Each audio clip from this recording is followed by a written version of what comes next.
சிவாய நம ஓம் சிவாய நமக சிவாய நம ஓம் நம சிவாய சிவாய நம ஓம் சிவாய நமக சிவாய நம ஓம் நம சிவாய. மாற்றி மாற்றி சொல்லுங்கள், நீங்கள் ஆரம்பிங்க. சிவாய நம ஓம் சிவாய நமக சிவாய நம ஓம் நம சிவாய. சிவாய நம ஓம் சிவாய நமக சிவாய நம ஓம் நம சிவாய. பரதத்துவங்களை ஆராய்ச்சி பண்ணி முடிவுக்கு வருகின்ற பொழுது ஆராய்ச்சிக்காரர்கள் சாந்தி சாந்தி சாந்தி என்று முடிப்பதற்கு காரணம், அறிவை கொண்டு இந்த பேருண்மையை கிரகிக்கின்ற பொழுது மனத்தை விட்டு சஞ்சலம் போகின்றது, அமைதி உண்டாகிறது, சாந்தி உண்டாகிறது. இது அனுபூதியாக வாய்க்கின்ற பொழுது அது நிரந்தரமான சாந்தியாக இருக்கிறது. பிறகு அந்த ஆளுக்கு ஒரு விதமான இன்ப துன்பம் இல்லாத அதீதத்தில் பேரானந்த சுரூபமாக இருக்கின்றான். அப்ப நிறை சூன்யத்தில் ஆழ்ந்திருந்து பழக பழக உபசாந்தம். ஆத்மசாதனத்தில் நாம் முன்னேற்றம் அடைந்து வருகின்றோமா நம்மை நாம் கேட்க வேண்டும். எவ்வளவுக்கு அவ்வளவு தத்துவத்தை கிரகித்திருக்கின்றோம், கிரகித்திருப்பதற்கேற்ற பிரகாரம் எவ்வளவுக்கு அவ்வளவு நாம் வாழ்க்கையில் ஈடுபடுகின்றோம், அதற்கேற்ற அளவு நாம் சாந்த மூர்த்திகள் ஆகின்றோம். ஒரே சஞ்சலப்படுகிற தன்மையில் இருந்தால், பதை பதைப்பே வடிவெடுத்திருந்தால், வியாகுலமே வடிவெடுத்திருந்தால், தொல்லைகள் நிறைந்தவர்களாக இருந்தால், கடுகடுப்பே முகத்தில் தாண்டவமாடிக் கொண்டிருந்தால் அந்த மனிதன் வாழ்க்கை தத்துவத்தை அறிந்தவன் அல்லன். வாழ்க்கை தத்துவத்தை அறிய அறிய தத்துவத்திலே நிலை பெற்று இருக்க இருக்க உபசாந்தம், நாம் சாந்த மூர்த்திகளாக மாறுகின்றோம். உணவு அருந்தி பசி அடங்க அடங்க அந்த திருப்தி என்கின்ற நிலை உண்டாவது நம்முடைய அனுபவமாக இருக்கிறது. ஆத்ம சாதனத்திலே பிரவேசித்து ஆத்ம பரிபாகம் அடைந்து வர வர ஆத்ம பரிபாகத்துக்கு ஒரு சிறந்த சான்று உபசாந்தம். இது கீழ்நிலையில் வைத்து ஆராய்ச்சி பண்ணுகிற பொழுது தைலங்கள் சிலது ஆயத்தப்படுத்துவார்கள் நல்ல வைத்தியர்கள். கொதித்துக் கொண்டிருக்கின்றது, அந்த பக்குவமான ஒரு வேளையில் ஒரு கொதிப்பும் இல்லாத சாந்தமாக இருக்கும். அந்த தருணத்தில் அது எடுத்து வைக்கின்ற பொழுதுதான் அது முற்றிலும் பக்குவமானது. அதற்கு மேல் முருகி போய்விட்டால் அவளை தரம் போய்விடுகிறது. பூதங்களில் இருக்கிற தன்மையிலே திகழ்வார்கள். நெய்யை உருக்கின்ற பொழுது ஒரு தருணம் உண்டு, அந்த தருணத்தில் இறக்கி வைத்தால் அது தலை சிறந்தது. அதற்கு மேல் முருகி போய்விட்டால் தரம் போய்விட்டது, முந்தி எடுத்து விட்டாலும் தரம் போய்விட்டது. அப்படி உலக நிலைகளிலும் ஒரு உபசாந்த நிலை இருக்கின்றது. ஜீவாத்மன் தனக்கும் பரவஸ்துக்குள்ள தொடர்பை உணர்ந்து அந்த மன அமைதி பெற்று வருகிற நிலையில் அவன் பக்குவமாய் வர வர உபசாந்தம், இவன் சாந்தமூர்த்தியாக ஆவது இயல்பாக வந்தமைகிறது. ஆதலால் ஒரு மனிதன் ஆத்மசாதனத்தில் எவ்வளவு தூரம் முன்னேறி இருக்கின்றான், இவன் எவ்வளவு தூரம் சாந்தமூர்த்தியாக இருக்கின்றான் அதன் மூலமாக தெரியல. எவ்வளவுக்கு எவ்வளவு சாந்தமூர்த்தியாக இருக்கின்றான் அவ்வளவு தூரம் சொரூபத்துக்கு பக்கத்தில் இவன் வந்து விட்டான். குழந்தைகள் விளையாடுகின்ற பொழுது சீசா என்று சொல்லி ஒரு நீள கம்பு போட்டு இந்த பக்கம் மேலும் கீழுமாக போய் விளையாடுகின்றன. அந்த நுனியிற்கு பக்கத்தில் நடுநிலைக்கு வர வர அசைதல் மேலே கீழே போவது குறைகிறது, நடுநிலைக்கு வருகிற பொழுது அசைவற்றதாக இருக்கிறது. அப்படி ஆத்மசாதகன் தன்னுடைய சொரூபத்துக்கு பக்கத்தில் வர வர இன்ப துன்பங்களில் அல்லல் படுகின்ற தடுமாற்றம் குறைகின்றது, நடுநிலை சாந்தத்தில் இருப்பது உறுதி பெறுகின்றது. அந்த சொரு நிலையை உபசாந்தம், ஒரே சாந்தமூர்த்தியாக இருக்கிற நிலை. இதை நாம் கேட்டு நம்மை நாம் ஆராய்ச்சி பண்ணுவதற்கு இந்த பகுதி பயன்படுகின்றது. நாளுக்கு நாள் நான் மன அமைதி பெற்று வருகின்றேனா, சஞ்சலங்கள் என்னிடத்து அதிகரித்து வருகின்றனவா, தன்னைத்தான் கேட்க வேண்டிய கேள்வி. சஞ்சலங்கள் குறைந்துபட்டு போக உபசாந்தம் அமைதி அதிகரித்து வர வர இவன் சாதனத்திலே மேல் நோக்கி வருகிறான் என்பதற்கு அது சான்றாகிறது. உபசாந்தம் வேத வேதாந்த ஞானம். வேதங்கள் எல்லாம் எதை புகட்டுகின்றன? உன்னுடைய நிஜஸ்வரூபம் இத்தகையது, உன்னுடைய உண்மை அறியாது நீ வீணாக அலைந்து திரிகின்றாய். அந்த வேதத்தின் சிகரமாக இருக்கிற வேதாந்தம் சொல்லுவது என்ன? நீ ஆத்மஸ்வரூபமே ஒழிய பிரபஞ்சஸ்வரூபமானவன் அல்ல. நீ சாந்தமூர்த்தியே ஒழிய சஞ்சலமூர்த்தி நீ அல்ல. நீ ஒரே ஆனந்த சுரூபியே ஒழிய நீ துக்கஸ்வரூபி அல்ல. உன்னுடைய நிஜஸ்வரூபத்தை வேத வேதாந்தங்கள் எல்லாம் வெவ்வேறு விதங்களிலே உனக்கு ஞாபகமூட்டுகின்றன.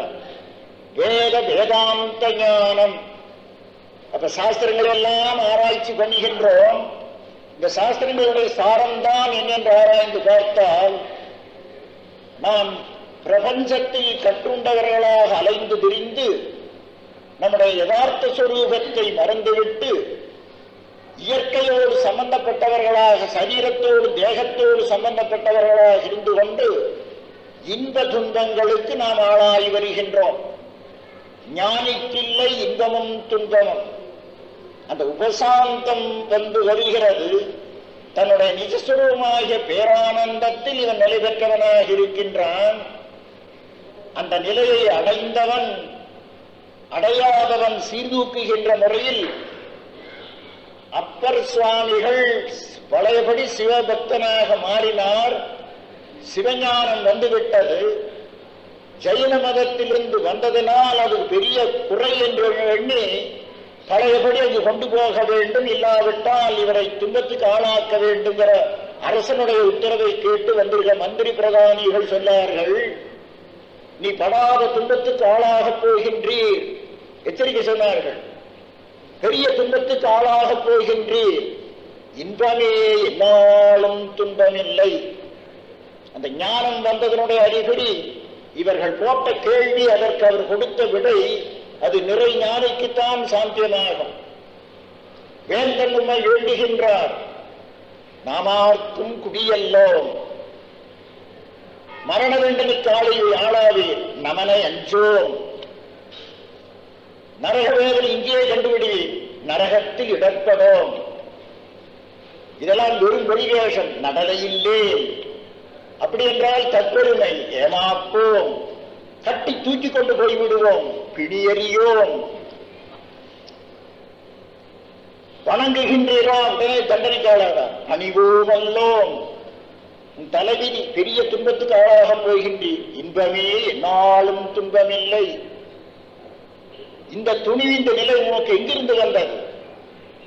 தாமார்க்கும் குடியல்லா தன்மையான சங்கரன் நற்சங்கரின் குடையோர் காவில் கோமார்க்கே நாம் என்றும் வீழா ஆளாகி பொய்மலர் சேவடி இணையே குறுகினோமே. அதன் விளைவாக இந்த நிலை வந்தது. பரம்பொருளை அறிந்தோம், பரம்பொருளில் ஒன்றுபட்டோம். ஆகினால் பிரபஞ்ச சம்பந்தமான இந்த மாறுபாடுகள் எல்லாம் வந்து நம்மை தொடமாட்டா. அது சிறந்த தாண்டவமாக வந்தவைகள். நாமார்க்கும் குடியல்லோம், நமனை எஞ்சோம், நரகத்தில் இடப்படோம், நடலையில்லேன் ஏமாப்போம், பிணியறியோம், பதிவோம் அல்லோம், இன்பமே என்னாலும் துன்பமில்லை. தாமார்க்கும் குடியல்லா தன்மையான சங்கரன் நற்சங்கரின் குடையூர்காவில் கோமார்க்கே நாம் இன்றும் மீளா ஆளாகி கொய்மலர் சேவடி இணையே குறுகினோமே. அந்த குறுகினோமே அது ஒரு சிறந்த கோட்பாடு. இந்த ஜீவன்கிற பதத்தை தமிழ்ல ஒரு சீவன் வருது, அது நீண்டு கிடக்கிறது. குறுகினால் அது சிவன், நீண்டது குறுகிறது சிவனாகிறது, சீவனாக இருந்தது சிவனாகிறது. குறுகினோமே, இறைவனுடைய திருவடி அடைகிற பொழுது ஜீவபோதம் ஒளிந்து போகிறது, சிவபோதம் ஒன்றுதான் மிச்சம் இருக்கிறது. அந்த சிவபோதத்தில் நாமார்க்கும் குடியல்லோம், நமனை எல்சோம், நரக யமனுக்கு நமக்கு வெகு தூரம், நரகத்துக்கு நமக்கு வெகு தூரம், யாருக்கும் நாம் அடிமைப்பட்டவர்கள் அல்லோம். அது இன்பமே என்னாலும் துன்பமில்லை. பரஞானத்தை அடைந்தவர்களுடைய நிலை அந்த சூழ்நிலையில் அப்படி விளங்குகின்றது.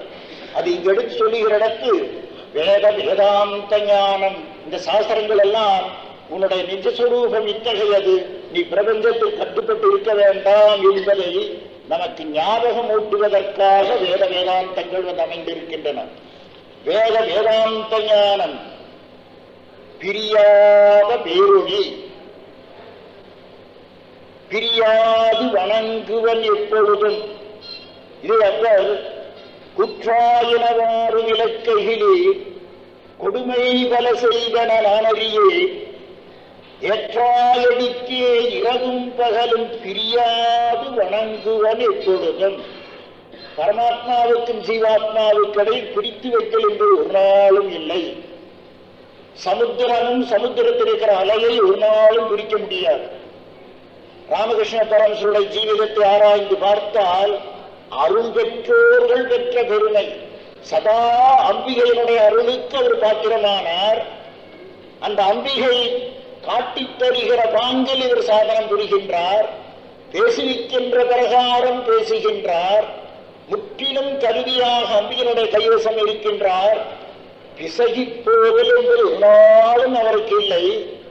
அருள் பெற்றோர்கள் பெற்ற பெருமை. அந்த அருளோடு தங்களை சேர்த்து வைத்துக் கொண்டால் ஒரு சஞ்சலம் கிடையாது, தவறிப்போதல் என்பது கிடையவே கிடையாது.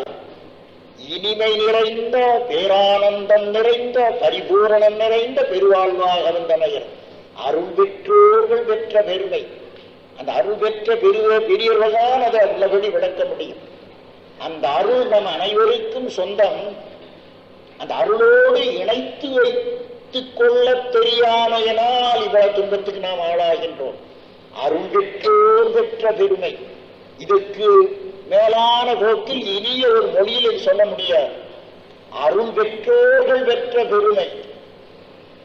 அதை அனுபூதியில் அடைந்தான பிறகு பிறவாமை. ஆத்மஸ்வரூபியாகி நீ ஒரு நாளும் பிறந்தவன் அல்ல. அது உனக்கு ஞான அனுபூதியில் வந்துகிறது. பிறவாமை, என்றைக்கும் இரவாமை. உனக்கு ஜனன மரணம் கிடையாது. உன்னுடைய சொரூபத்தை அந்த அருளுடைய துணை கொண்டு அறிகின்ற பொழுது பிறந்தது என்பது உடல் பிறந்தது, ஆத்மா ஒரு நாளும் பிறந்தது கிடையாது. இரவாமை, இந்த ஆத்மாவுக்கு மரணம் கிடையாது. அதை அப்பர் சுவாமிகள் அனுபூதியில் பெற்றதினால்தான் இன்பமே என்னாலும் துன்பமில்லை. நமனை அஞ்சோம். யமனுக்காக பயன்படுதல் என்பது கிடையவே கிடையாது. அனுபூதிமான் அந்த ஆத்மஸ்வரூபத்தை எதுவும் வந்து தொடாது என்கிற அறிந்ததன் விளைவாக பிறவாமை என்றைக்கும் இரவாமையாய் வந்து, அப்ப பிறந்தது இறந்தது அஞ்ஞானத்தில் இருக்கிற பொழுது அனந்தங்கோடி பிறவைகளை நாம் பெற்றெடுத்தாய்விட்டது, மரணங்களையும் பெற்றெடுத்தாய்விட்டது. ஞான அனுபூதி வந்து வாய்த்தான பிறகு பிறவாமை என்றைக்கும் இரவாமையாய் வந்து பேசாமையாகும். எனவே பேச்சு அந்த முடிவுக்கு வருகிறது. இந்த பேச்சு முடிவுக்கு வருகிற பகுதி தாய்மானவர் ஒவ்வொரு பாடலிலும் ஒவ்வொரு விதமாக கொண்டு வந்து சேர்க்கின்றார். குருவுக்கும் அவருக்கு ஏற்பட்ட பேரிணக்கம் உலகத்திலே தாய் தந்தையரோடு இருக்கிற இணக்கத்தை எல்லாம் விட சிறந்தது. குருவுக்கும் சிஷ்யனுக்கு இடையில வருகின்ற இணக்கம். உலக நிலையில் வைத்து பார்க்கிறதுக்கு தாய்க்கும் சேய்க்கும் உள்ள இணக்கம் தெய்வீக இணக்கம். அதற்கு நிகர் தந்தைக்கும் கூட கிடையாது. தாய்க்கும் சேய்க்கும் இடையிலே இருக்கிற இணக்கம் தெய்வீக இணக்கம். அதை விட ஒரு படி பூலோகத்தில் இருப்பது ஞான குரு. அந்த ஞானத்துக்கு தகுதி வாய்ந்த சிஷ்யன். இவர்களுக்கிடையில் ஏற்படுகின்ற இணக்கம் பிரபஞ்சத்தில் தெய்வ சாநித்தியத்துக்கு நிகரானது. அது சாமானியமான இணக்கம் அல்ல. அவ்வளவு பெரிய இணக்கமாக இருப்பது குருவோடு இணக்கம் கொண்டு தாய்மானவர் அப்படி இருந்தார். சரீர நிலையில் குருவை விட்டு பிரிந்து போகின்ற நிலை தருணம் வந்தது. இவருடைய உள்ளம் அப்பொழுது குதித்தது. குருவை விட்டு பிரிகிற நிலை வந்தது என்கிற உள்ளத்தில் ஒரு தடுமாற்றம் ஏற்பட்டது. மௌன குருவாக இருந்தவர், பேசாதவர். அப்போ ஒரு வாக்கு சொன்னார், சும்மா இரு. கடைசியாக போகும்போது சும்மா இரு என்று சொல்லிவிட்டு போறார். அந்த சும்மா இருங்கிறத திறவுகோலாக வைத்துக் கொண்டு ஒவ்வொரு பாடலிலும் அந்த கருத்தை கொண்டாந்து நுழைக்கின்றார். இத்தனையெல்லாம் சிந்தை அடக்கியே சும்மாயிருக்கிற திறமறிந்து சத்தாகி என் சித்தமிசை குடிகொண்ட அறிவான தெய்வமே தேஜோமயானந்தமே. அந்த சும்மா இருப்பது மிக கஷ்டமானது. ஆயினும் அதுதான் நமக்கு உயர்ந்த நிலை. சும்மா இரு மனோநாசம், அது வேதாந்த பரிபாஷை சொல்லுகிற இடத்து மனோநாசம் தமிழில் சும்மா இரு என்றவர் சொன்னார். இந்த மனோநாசம் ஆவதுதான் அடைந்த முடிந்த நிலையாகிறது. மனது அற்றுப்போன இடத்தில் அவன் பரிபூர்ணத்தில் ஒன்றுபட்டவனாக இருக்கின்றான். மனதற்ற பரிசுத்த நிலையை அருள்வாய். மனம் போன இடத்தில் பரிசுத்த நிலையில் இருக்கின்றோம். அந்த கோட்பாட்டை இங்கே சொல்லுகின்றார். பேசாமையாகும் எனவே, பேச்சு தானாக நிற்கிறது. பரிபூர்ணத்தை எட்டியற பேச்சு நின்றுகிறது. பேசாமையாகும் எனவே மௌனம் தானாக வந்தமைகிறது. அந்த ஞான பரிபூர்ணத்தை கெட்டுகிற பொழுது சாதகன் தானாக மௌனத்தில் நிலை பெறுவனாகின்றான். பரம்சிறதை சொல்லுகின்றார். குடத்தில் தண்ணீருக்குள் அமிழ்த்து பெற்றுவிட்டால் தண்ணீர் போக போக பக்கு பக்கு என்று சத்தம் பண்ணி கொண்டு தண்ணீர் உள்ளே போகிறது. நிறைந்தான பிறகு ஒரு சத்தம் உண்டாவதில்லை. அப்படி பூர்ண ஞானம் வந்தான பிறகு அமைதி, சாந்தம், மௌன நிலை தானாக வந்தமைகிறது. அந்த கோட்பாட்டை பேசாமையாகும் எனவே பேச்சு நின்று விடுகிறது. பூர்ணத்தில் ஒன்றுபட்டது ஆகின்றது. பரிவாய் எனக்கு நீ அறிவிக்க வந்ததே பரிவாக காலமளவோ. இது ஒரு சிறந்த கோட்பாடு. பரிவாய் கிருபை கூர்ந்து எனக்கு நீ அறிவிக்க வந்ததே பரிவாக காலமளவோ. சும்மா இரு என்று சொன்னார். மனோநாசம், இந்த மனத்தை ஒழித்து தள்ளிவிடு. அதற்கு மேல் அடைவதற்கு பெரிய நிலை இல்லை. அந்த மனம் போன இடத்தில் நீ பூர்ணத்தில் ஒன்று விற்கிறவனாக இருக்கின்றாய். இது பரிவாய் எனக்கு நீ அறிவிக்க வந்ததே பரிவாக காலமளவோ. சீவர்களாக நம் எல்லோருக்கும் ஒரு காலம் வருகிறது. அப்பொழுது இனத்தை அடைகின்றோம். இத்தனை ஜென்மங்கள் எடுப்பதற்கு காரணமாக இருந்தது நம்முடைய மனது. இத்தனை இன்ப துன்பங்களுக்கு காரணமாக இருந்தது இந்த மனது. அயர்ந்த உறக்கத்தில் மனமில்லை. ஆகினால் நாம் யதார்த்த நிலையில் இருக்கின்றோம். விழித்துக் கொண்டுடனே மனது கூத்தாடுகின்றது.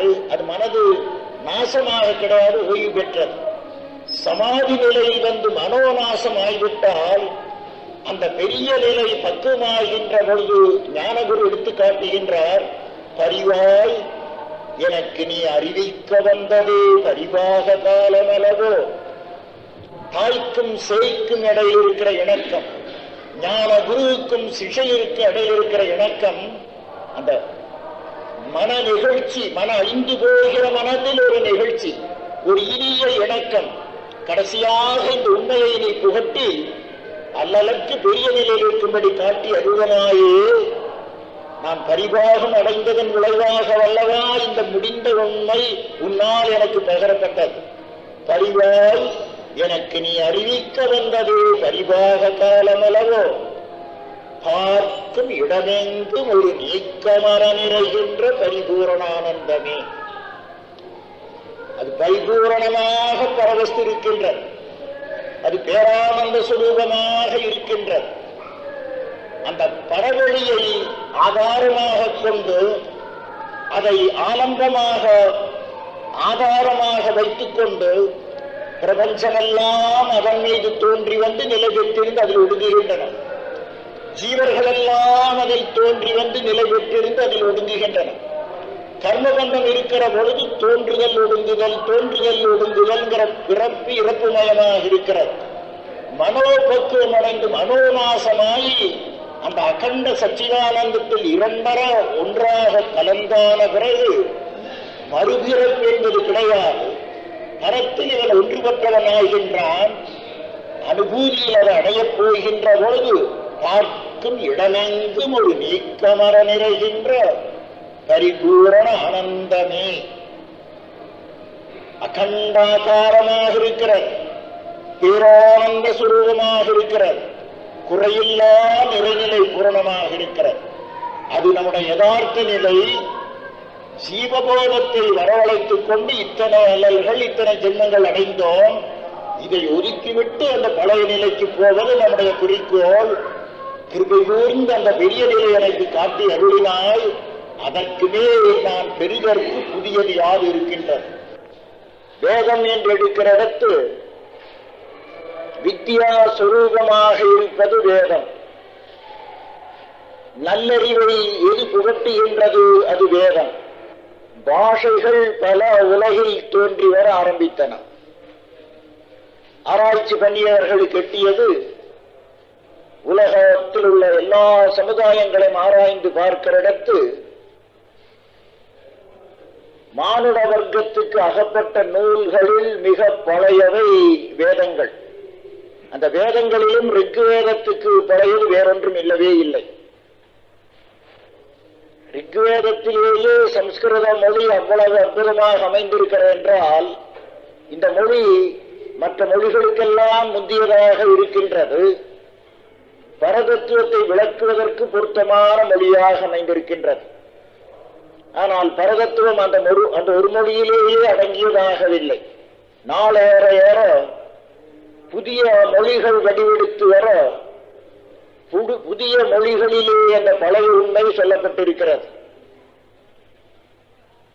1934 நாங்கள் பத்ரிநாத்துக்கு போயிருந்த பொழுது, முன்னே காலேஜில் யூனிவர்சிட்டி ப்ரொஃபஸராக இருந்தவர் சன்னியாசியாயிருந்தார். அவர் ஒரு பெரிய கோட்பாடு பெயர்ந்தார். இக்காலத்தில் தோன்றிய ரிஷி என்று விவேகானந்தரை சொல்ல வேண்டும். இக்காலத்துக்கு ஏற்ற மொழியாக இருக்கின்ற ஆங்கிலத்தை அவர் கையாண்டார். பழைய கருத்துக்களை இக்காலத்து மனிதர்களுக்கு தருவதற்கு ஆங்கில மொழியை அவர் கையாண்டார். பரதத்துவத்துக்கு விளக்கமாக மீடியம் ஆஃப் இன்ஸ்ட்ரக்ஷன் சொல்லுகின்றோம். சிக்ஷா வாகனம், அது சமஸ்கிருதத்தில் வந்து அமைகிறது. ஒன்றை எடுத்து சொல்லுவது வாகனமாகிறது. கருத்தை எடுத்து சொல்லுகின்ற பாங்கில் ஒரு மொழி வாகனமாக இருக்கிறது. ஆங்கில மொழியை அவர் கையாண்டதன் மூலமாக ஆங்கில மொழிக்கு புனிதம் ஏற்பட்டிருக்கிறது என்று சொன்னார். ஒரு தீர்க்கதரிசியாக இருக்கின்ற ஞானி ஒருவர் புதிதாக வந்த ஆங்கில மொழியை தன்னுடைய கருத்தை உலகுக்கு தருவதற்கு கையாண்டார். அவர் கையாண்டதன் விளைவாக ஆங்கில மொழிக்கு ஒரு புனிதம் வந்திருக்கிறது என்று சொன்னார். அது முற்றிலும் ஏற்புடைய கருத்து. சம்ஸ்கிருத மொழிக்கு ஏன் அந்த பெரிய மதிப்பு? கணக்கற்ற ரிஷிகள் பாரமார்த்திக பேருண்மையை எடுத்து விளக்குவதற்கு அவர்களுக்கு வாகனமாக இருந்தது அந்த மொழி. அப்போ அந்த மொழியில் அமைந்திருப்பதை சிறப்பாக வேதங்கள் என்று சொல்லுகின்றோம். ஆங்கிலத்தில் வேதங்கள் இருக்கின்றன, தமிழில் இருக்கின்றன, நாம் பேசுகின்ற எல்லா மொழிகளிலும் இருக்கின்றன. இந்த மொழிகளில் மிக பழையதாக இருந்தது சம்ஸ்கிருதம். அப்ப வேதங்கள் என்றால் என்ன? எந்த நூல்கள் மூலமாக உலகை பற்றியும் மனிதனை பற்றியும் பரவஸ்துவையும் பற்றிய அறிவை நாம் வளர்ப்பதற்கு எந்த நூல் பயன்படுகிறதோ அது வேதம். வித்யா சுரூபமாக இருப்பது வேதம். அந்த வித்யா என்று சொல்லுகிற இடத்து பராவித்யா என்று சொல்லுகின்ற கடவுள் சம்பந்தமான வித்தை மட்டும் அல்ல, உலக சம்பந்தமான வித்தையும் நமக்கு வேண்டப்படுவர்களாக இருக்கின்றன. மும்மூர்த்திகளுள் முதல் மூர்த்தியாக இருக்கிற சதுர்முக பிரம்மா, நான்முக பிரம்மன் பிரம்மதேவன் சிருஷ்டிகர்த்தாவாக இருக்கின்றார். அவர் எங்கே இருக்கின்றார்? இந்த பிரபஞ்சமே பிரம்மாவுடைய சொரூபம். பிரபஞ்சம் வேறு, பிரம்மா வேறு, ரெண்டு பொருள்கள் அல்ல. பிரம்மதேவனை வழுத்தக்கூடாது ஐதீகம். கோயில்களில் மகாவிஷ்ணுவுக்கும் மகாவிஷ்ணுடைய அம்சங்களாக இருக்கின்றவர்களுக்கும் சிவனாருடைய அம்சங்களாக இருக்கின்றவர்களுக்கெல்லாம் கோயில் அமைத்து வழிபாடு பூஜை நடைபெறுகிறது. சிருஷ்டிகர்த்தாவாகிய பிரம்மதேவனுக்கு எங்காவது கோயில் உண்டா? கிடையவே கிடையாது. காரணம் என்ன? நமக்கு தெரியவில்லை. சிருஷ்டிகர்த்தாவாக இருப்பது பிறவி பெருங்கடலாக இருக்கிற ஜனன மரண சுரூபமாக இருக்கிற சம்சார சாகரம், the wheel of birth and death, பிறவி பெருங்கடலாக இருந்து கொண்டிருக்கின்றது. இதில் உழன்று கொண்டிருப்பது நம்முடைய லட்சியம் அல்ல, இதை கடந்து அப்பால் போவது நம்முடைய லட்சியம். ஆகையினால் பிரம்மதேவனை நாம் அழுத்துதல் இல்லை. அப்படி என்றால் அவர் அறவே புறக்கணிப்பதா? பள்ளிக்கூடத்தை நாம் புறக்கணிக்க முடியாது. பள்ளிக்கூடத்தில் இருக்கும் பரியந்தம் பள்ளிக்கூடத்தின் மீது பெரிய அபிமானம் வைத்திருக்க வேண்டும். சொந்த இடம் என்று மாணாக்கி கருத வேண்டும். அதை நன்றாக பயன்படுத்தியான பிறகு அதற்கு தர வேண்டிய மரியாதையை கொடுத்துவிட்டு பிறகு பள்ளிக்கூடத்துக்கு அப்பால் போவது போன்று பிரம்மதேவன் சுரூபமாக இருக்கிற பிரபஞ்சம், பிரபஞ்ச சுரூபமாக இருக்கிற பிரம்மதேவன், அவன் ஜீவர்களாகிய நமக்கு தருகின்ற பெரிய பயிற்சி. இந்த பயிற்சியை பெறுவதற்கு பிரம்மதேவனுக்கு தர வேண்டிய மரியாதை தந்தாக வேண்டும். காலமெல்லாம் அவனுடைய பிறவி பெருங்கடல் கட்டுண்டு கிடப்பதல்ல, அந்த அவனுடைய ஆதிக்கத்தில் இருக்கிற பொழுது அவனிடமிருந்து பெறுகிற பயிற்சியை பெற்றாக வேண்டும். பெற்றான பிறகுதான் நாம் அடைய வேண்டிய பதம் உயர்ந்த பெருநிலைக்கு போக தகுதியுடையவர்கள் ஆகின்றோம். காலமெல்லாம் உபாசனாமூர்த்தியாக பிரம்மதேவனை வைப்பதில்லை. உபாசனாமூர்த்தியாக வைப்பது சிவன், அம்பிகை, விஷ்ணு. அது பிரபஞ்ச அதீதத்தில் இருக்கிற பெரிய பொருள். அம்பிகை ஒரு விதத்தில் பிரபஞ்ச சுரூபமாகவும் அம்பிகை இருக்கின்றாள், பாரமார்த்திக பெருநிலையிலும் அம்பிகை இருக்கின்றாள். பிரபஞ்ச சுரூபமாக இருக்கிற பொழுது பிரம்மதேவன் சுரூபமாகவே இருக்கின்றாள். அந்த பகுதி அறிந்திருப்பது அவசியமாகின்றது.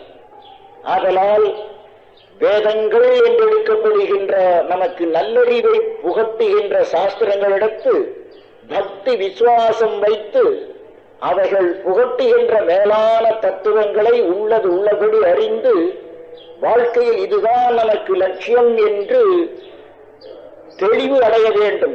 அந்த கரணத்தில் நம்முடைய அறிவு தெளிவு அடைய வேண்டும். எப்பொருள் யார் யாராய் கேட்பினும் அப்பொருள் மெய்ப்பொருள் காண்பது அறிவு. சாஸ்திரம் என்று ஒரு புத்தகத்தை தரலாம். அது புகட்டி இருக்கிறது, தத்துவத்துக்கு பொருந்தி இருக்கின்றதா, பொருந்தாததாக இருக்கின்றதா, அதை அறிந்து கொள்கிற திறமை நமக்கு இருக்க வேண்டும். இதுதான் ஆத்ம சாதனம் என்று தோன்றியவனெல்லாம் எதையாவது புகட்டலாம். இவன் சொல்லுவது சரியா, இது ஏற்புடையதா, ஐதீகமாக வந்துள்ள சாஸ்திரத்துக்கு இது ஒத்திருக்கின்றதா, ஐதீகமாக வந்த சாஸ்திரத்தின் முரண்படுமாகில் அது ஒதுக்கி தள்ள வேண்டும். அந்த நல்லறிவு நாம் படையாவிட்டால் யார் என்ன சொன்னாலும் அதை கேட்டுக்கொண்டு குருடனுக்கு குருடன் வழிகாட்டுவது போன்று நாம் வழி தவறி போய்விடுவோம். ஆகையினால் முதல் கடமை எதை சாஸ்திரமாக எடுப்பது, அதில் என்ன விஷயம் புகட்டப்பட்டிருக்கிறது, யுக்திபூர்வமாக பார்க்கிற இடத்து அதுதான் முடிந்த நிலையாக இருக்க வேண்டும். இப்படி நம்முடைய மனதை தெளிந்த மனதாக, சிறந்த விவேகமாக, நுண்ணறிவு படைத்தவர்களாக நம்மை நாம் அமைத்துக் கொள்ளுவது முதல் கடமையாகிறது. சர்வே வேதாயத்ததம் ஆனந்தி. அப்போ நூல்களை ஆராய்ந்து தத்துவத்தை சரியாக அறிந்து கொள்ளுவது நம்முடைய முதல் கடமையாகிறது. தபாம் சர்வாணி சயத்வதந்தி. தவசு என்று சொல்லப்படுகின்ற நிலையில் பல பல நிலைகள் எல்லாம் தவத்தினுடைய வெவ்வேறு கூறுகளாக சொல்லப்பட்டிருக்கின்றன. அவைகள் உனக்கு முடிந்த லட்சியம் எது என்று தவத்தை பற்றிய கோட்பாடுகளும் லட்சியம் உனக்கு இன்னது என்று தெளிவுபட விளக்கி இருக்கின்றன. தவத்துக்கு விளக்கம் கொடுத்திருக்க சர்வசாதாரணமாக நாம் எல்லோரும் அறிந்திருக்கிற திருவள்ளுவர் பார்க்கிற இடத்துக்கு எடுக்கிற இடத்து உற்ற நோய் நோன்றல் உயிர்க்கு உருகன் செய்யாமை அற்றே தவத்தின் ஒரு. இதுதான் தவத்தினுடைய முடிந்த நிலை. உற்ற நோய் நோன்றல், ஜனன மரணம் என்கின்ற பிறவி பிணியில் நீ சதா நோய்வாய்ப்பட்டிருக்கின்றாய். பிறப்பெடுப்பது ஒரு நோய், மரணம் அடைவது நோய். ஜனன மரணமாக இருக்கிற நீ நோயில் வருந்திக் கொண்டிருக்கின்றாய். உற்ற நோய் நோன்றல், பிறவி பெருங்கடலாக இருக்கிற இந்த நோயை கடந்து அப்பால் போவது. உயிர்க்கு உருகன் செய்யாமை, நீ வேறு மற்ற உயிர்கள் வேறு அல்ல. இத்தனை கோடி உயிர்களும் ஒரு பேருயிரினுடைய விளக்கங்களாக சுரூபங்களாக இருக்கின்றன. அனந்தங்கோடி அலைகள் சமுத்திரத்தில் இருக்கின்றன. சமுத்திரத்தினுடைய வெவ்வேறு விகாரப்பட்ட நிலைகள் இத்தனை அலைகள் என்று சொல்லப்படுகின்றன. ஆகையினால் நீ வேறு பிற உயிர் வேறு அல்ல. இத்தனை ஜீவர்களும் ஒரு பேருயிரினுடைய விளக்கம் என்பதை அறிந்து எல்லா உயிர்களையும் உண்மயமாக கருதுதல், உன்னை இத்தனை உயிர்மயமாக கருதுதல், உயிர்க்கு உருகல் செய்யாமை அற்றே தவத்தின் ஒரு தவத்தினுடைய நோக்கம் இதுவாகின்றது. அது பாரமார்த்திக பெருநிலையில் கொண்டு வந்து சேர்க்கின்றது. தவா என்பது சுடுதல், உருக்குதல் என பொருள்படுகிறது. பூமியிலே வெட்டி எடுக்கின்ற இரும்பு, வெள்ளி, தங்கத்தினுடைய தாதுக்களை தீயிலிட்டு உருக்குகின்றோம். அந்த தகாங்கிற பதம் அப்படி உருக்குதலுக்கு பயன்படுகிறது. உருக்க என்ன ஆகின்றது? அழுக்கு நீங்கப்படுகிறது. படிந்திருக்கிற மாசு மலம் நீங்கி தூயதாக அது மாறி அமைகிறது. எவ்வளவுக்கு அதிகம் உருக்குகின்றோமோ அவ்வளவுக்கு அதிகம் இரும்பாக இருக்கிறது, எஃகு அல்லது உருக்கு ஆக மாறி அமைகிறது. நம்முடைய சொரூபத்தை அங்கனம் இந்த மானுட சரீரத்தில் இருக்கின்ற பொழுது வடிவத்தில் மானுடனாக இருப்பதற்கிடையில் தன்னுடைய மன அமைப்பை உருக்கி எடுத்து தெய்வீக அம்சமாக புதிய அச்சில் நீ அமைத்து விடலாம். அது உனக்கு சாத்தியம். அப்ப தவம் புரிவது அனாதியாக ஜீவர்களுக்கிடையில் மனிதனுக்கு அமைந்திருக்கின்ற தனி சாதனமாகிறது. சிற்றுயிர்கள் தன் போக்கில் ஓரளவு தபசு புரிகின்றன. அது ஓரளவு பெரிய நிலைக்கு வருவதற்கு உதவுகிறது. மனிதன் புரிகின்ற தவத்தின் வாயிலாக பிரம்மதேவன் தந்திருக்கின்ற இந்த பிரபஞ்ச சம்பந்தமான சம்பத்துக்களை எல்லாம் தவத்தின் மூலமாக பெறலாம். தவத்தின் மூலமாக பரம்பொருளையே அடையலாம். அதற்கு நிகரான அடைவதற்கு வேறொன்றுமில்லை.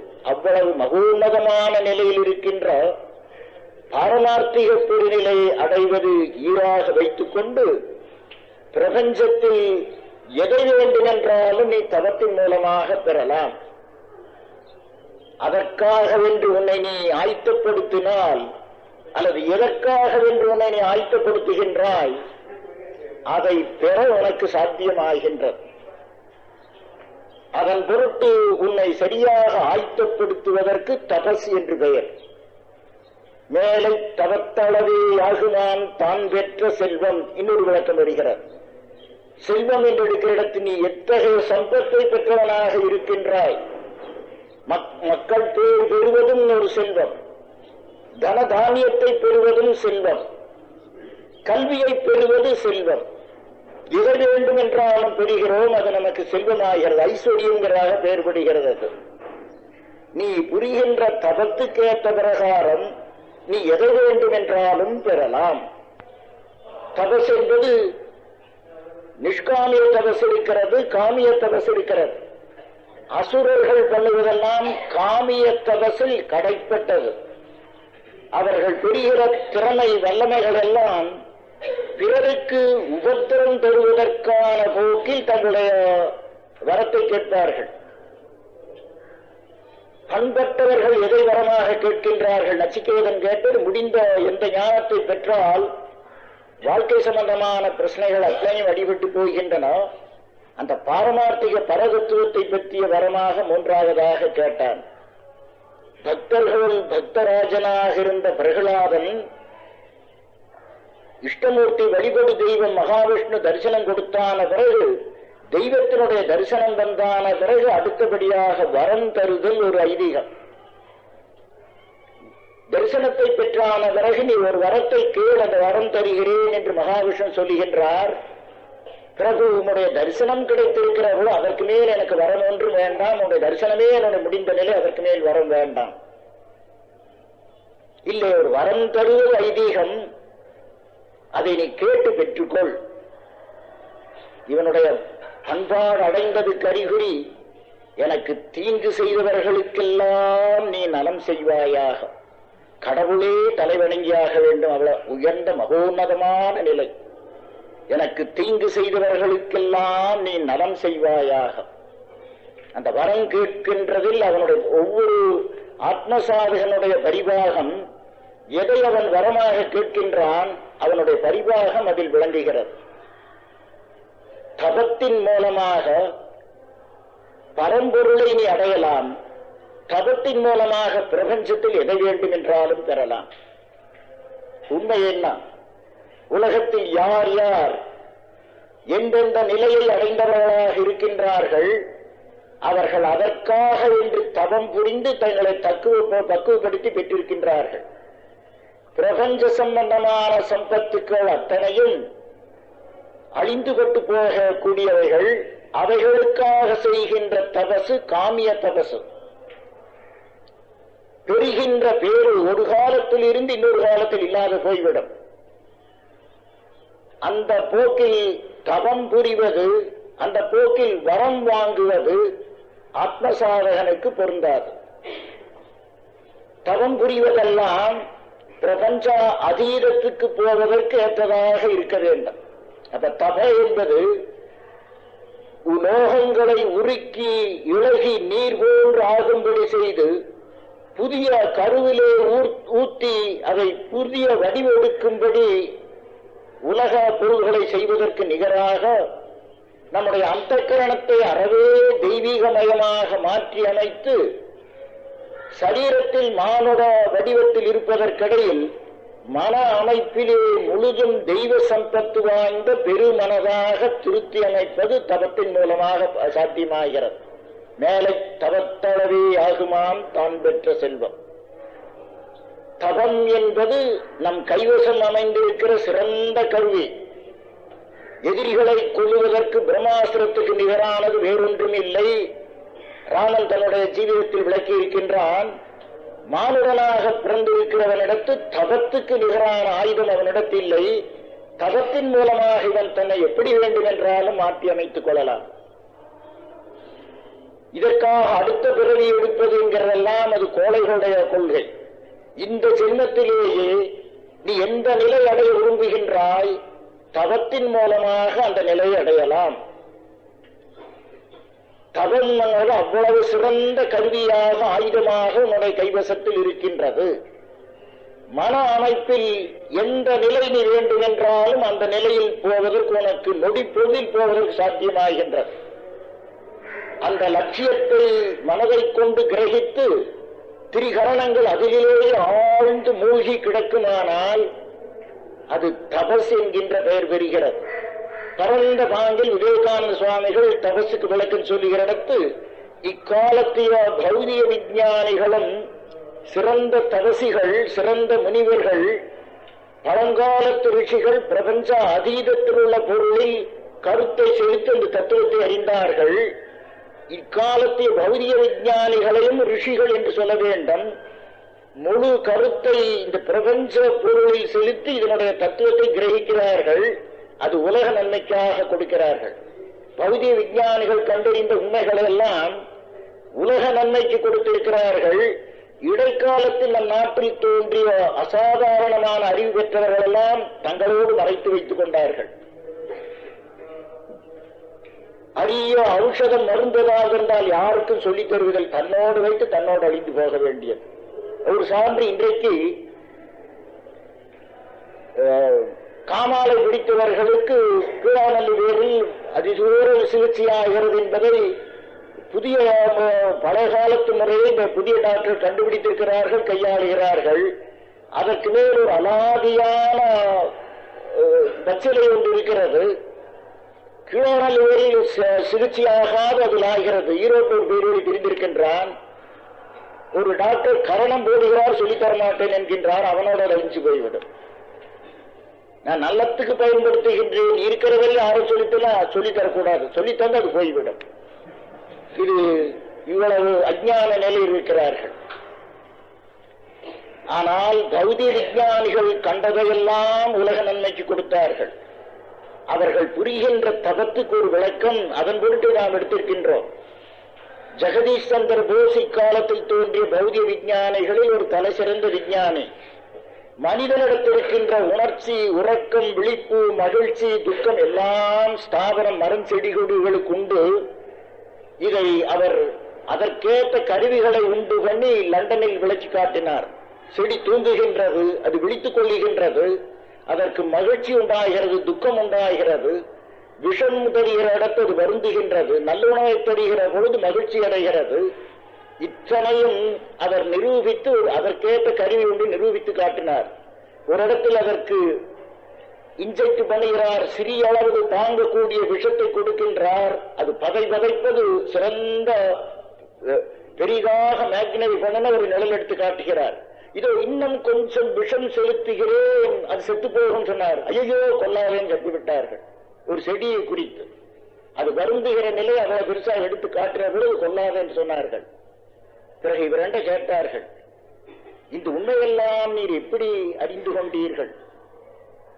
எங்களுடைய சாஸ்திரம் மனிதனிடத்தில் இருக்கிற ஜீவதத்துவம் எல்லா உயிரோடு இருக்கிறது என்று சொன்னதை நான் ஆராய்ச்சி பண்ணி விஸ்தாரமாக கொண்டு வந்தேன். முடிவு சொல்லுகின்றார், to know all about the plants, I myself mentally became a plant. அது தபசு. ஸ்தாவரத்தினுடைய தத்துவங்களை எல்லாம் உள்ளபடி அறிந்து கொள்வதற்கு மன அமைப்பில் நான் ஸ்தாவரம் மரம் செடி கொடி ஆனேன். அந்த தத்துவங்கள் எல்லாம் என்னுடைய உள்ளத்தில் உதயமானது. அப்படி மனசை எந்த நிலையை நாம் அடைய விரும்புகின்றோம் அந்த நிலையில் மூழ்கி இருக்கும்படி மனசை செலுத்திவிட்டால் அந்த தத்துவம் எல்லாம் அங்கு உதயமாகிறது. அது மனிதனுக்கு சாத்தியம் என்றால் மானுடனாக பிறந்திருக்கின்றவன் ஆயுட்காலம் முழுதும் தபசு சுரூபியாக இருப்பானாயில் அவன் வாழ்நாளில் பெற வேண்டியதெல்லாம் அடையப் பெறுவனாகின்றான். மக்களாக பிறந்திருப்பது எளிய பாஷையில் பறந்து சொல்கின்றார். நாம் மக்களாக பிறந்திருப்பது கடவுள் வழிபாட்டுக்காக. பாமரருக்கும் விளங்குகிற மொழியில் பரமசர் சொன்னார், பழைய ஐதீகத்தில் வைத்தது போல் என்றிடத்து தவத்தின் மூலமாக நாம் எதை வேண்டும் என்றாலும் பெறலாம். பரம்பொருளை ஈசனை பரபிரமத்தை அடைய வேண்டும் என்கின்ற தவம் புரிவது மனிதனுக்கு சாத்தியம். அந்த தபசு சுரூபமாக நம்முடைய ஜீவிதம் இருக்க வேண்டும். யாருடைய ஜீவிதம் தபசு சுரூபமாக மாறி அமைகின்றது அவர்கள்தான் மக்களோடு சிறந்தவர்களாகின்றார்கள். மற்றவர்களெல்லாம் மாக்கள். தபசு சுரூபியாக மனிதன் இருக்கின்ற பொழுது எந்த உயர்ந்த நிலைக்கும் போகலாம். அந்த கோட்பாட்டை சாதாரண நிலையில் வைத்து வள்ளுவர் சொல்லுகிற இடத்து வெள்ளத்தனைய மலர்நேட்டம் மாந்தர்தம் உள்ளத்தனையது உயர்வு. தடாகத்தில் தண்ணீர் மேலேறி எவ்வளவு மேலேறுகிறது அதற்கேற்றளவு தாமரை நீராம்பல் கொடி மேலோங்கி வருகிறது. வெள்ளத்தனைய மலர்நேட்டம் மாந்தர்தம் உள்ளத்தனையது உயர்வு. உன்னுடைய மனதில் நீ எவ்வளவு உயர்ந்த நிலைக்கு போகின்றாய் அவ்வளவு பெரிய நிலை அடைவது உனக்கு சாத்தியம். அப்ப மானுட பிறவியினுடைய தனி சிறப்பு, நீ மானுட சரீரத்தில் இருக்கின்ற பொழுதே பரம்பொருளை சாட்சாத்கரிக்கின்ற பெருநிலை அடையலாம். தபத்தின் வாயிலாக உனக்கு சாத்தியமாகின்றது. தபான்சி சர்வாணி செய்யத்துவதந்தி, உனக்கு குறிக்கோள் இதுதான் என்று விதவிதமான தபசுகள் அமைந்திருக்க காமிய தபசாக இருக்கையெல்லாம் ஒதுக்கி தள்ளிவிட்டு நிஷ்காமிய தபசாகிய பரமாத்மாவின் பொருட்டே நாம் வாழ்ந்திருப்பது, அதற்கென்றே நம்மை பக்குவப்படுத்துவது. இந்த நிலையில் போனால் தபத்தின் மூலமாக நீ பரவஸ்துவை அடைய முடியும் என்கின்ற முடிவான குறிக்கோளை இந்த தபஸ்மயமாக இருக்கின்ற சாதனங்கள் எல்லாம் நமக்கு காட்டித் தருகின்றன. அவைகளை கேட்டு உணர்ந்து சிந்தித்து பார்த்து நம்முடைய ஜீவிதத்திலே நாள்தோறும் அனுஷ்டானத்தில் அவைகளை கொண்டு வருவோமானால் அப்பொழுதுதான் மானுட ஜென்மத்தை நாம் சரியாக பயன்படுத்துபவர்களாகின்றோம்.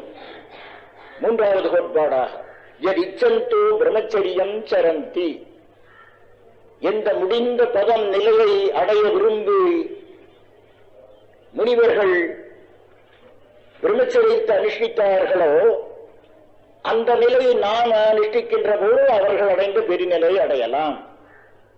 அப்ப பிரம்மச்சரியம்ங்கிறது என்ன? சுருக்கமான ஒரு வார்த்தையில் அவ்வை பாட்டி போட்டுவிட்டார். காப்பது விரதம். விரதங்களெல்லாம் மகாவிரதமாக இருப்பது பிரம்மச்சரிய விரதம். அந்த மகாவிரதம்ங்கிற சொல்லுவதாக விரதம், அதுக்கு தனியாக அதுதான் விரதம், பாக்கியல விரதம் அல்ல. காப்பது விரதம். பணத்தை காப்பதா, பதவியை காப்பதா, எதை காப்பதுங்கிற கேள்வி. காப்பது விரதம். சர்வகாலமும் உன்னுடைய சொரூபம் பஞ்சேந்திரியங்கள் மூலமாக சிதறடைந்து பிரபஞ்சத்தில் மூழ்கி அது அழிந்துவிட்டு போகிறது. பஞ்சேந்திரியங்களின் வாயிலாக இருந்து உன்னுடைய சொரூபம் பிரபஞ்சத்தில் மூழ்கி அது சிதறடைந்து அழிந்துவிட்டு போகிறது. அந்த பஞ்சேந்திரியங்கள் மூலமாக பிரபஞ்சத்தில் சென்று அழிந்துவிட்டு போகாது, அவைகள் அதனிடத்து செல்லாது குவித்தெடுத்து உண்மயமாக அவைகளை காப்பாற்றி வைப்பது விரதம். இப்ப பௌதிக விஞ்ஞானிகள் ஜடப்பொருளை ஆராய்ச்சி பண்ணுவது போன்று மானுட ஜீவிதத்தை அவர்கள் ஆராய்ச்சி பண்ணினார்கள். அப்ப பொறிவாயில் 5 அவித்தல், பஞ்சேந்திரியங்கள் இந்திரியார்த்தங்களில் போகாது தடுத்து வைத்து பார்த்தால் மனிதனுக்கு என்ன ஆகின்றது, அது ஆராய்ச்சி பண்ணினார்கள். அதனுடைய விளைவு என்னானது? விரதங்களில் மகாவிரதமாக இருக்கின்ற பிரம்மச்சரிய விரதம் என்பது பஞ்சேந்திரியங்கள் மூலமாக இந்திரியார்த்தங்களில் சுகபோகத்தை அனுபவிக்க வேண்டும் என்கின்ற ஆசையோடு இந்த இந்திரியங்கள் போகவட்டாது தடுத்துவிட்டால், இந்த 5 பொறிகளையும் பாரமார்த்திக பொறிநிலையில் திருப்பிவிட்டால், தடுத்து விடுவது போதாது, அது எதிர்மறை, போகாது தடுப்பது. பிறகு இன்னொரு வழியில் அது ஏதாவது செயல் புரிவதற்கு வேறொரு பக்கம் திருப்பியாக வேண்டும். அணை கட்டி தண்ணீரை தடுத்தால் பிறகு ஒரு வாய்க்கால் ஒட்டி அதன் மூலமாக கொண்டு போனால் அந்த அணைக்கு ஆபத்து இல்லை. வாய்க்கால் இல்லை என்றால் அணை உடைத்துக் கொண்டு போய்விடும். பஞ்சேந்திரியங்களை அடக்குதல் அந்த அளவில் நின்றுவிட்டால் இவன் சரீரம் நாடி நரம்பு சிதறடைந்து போகின்றதாக இவன் சொரூபத்தை கெடுத்து விடுவான். ஒரு புறம் அடக்குதல், இன்னொரு புறம் அதற்கு வழிகாட்டுதல். அதுக்கு வழிகாட்டுகிற இடத்துக்கு நியாசம், இந்திரிய நிகிரகம், அணை போட்டு தடுத்தல். அந்த இந்திரியங்களுக்கு நல்ல வழியை காட்டி தருவது, வேறொரு வழியை காட்டி தருவது, அது நியாசம். அவைகளை கேட்டு உணர்ந்து சிந்தித்து பார்த்து நம்முடைய ஜீவிதத்திலே நாள்தோறும் அனுஷ்டானத்தில் அவைகளை கொண்டு வருவோமானால் அப்பொழுதுதான் மானுட ஜென்மத்தை நாம் சரியாக பயன்படுத்துவதற்காகின்றோம். நம பார்வதி.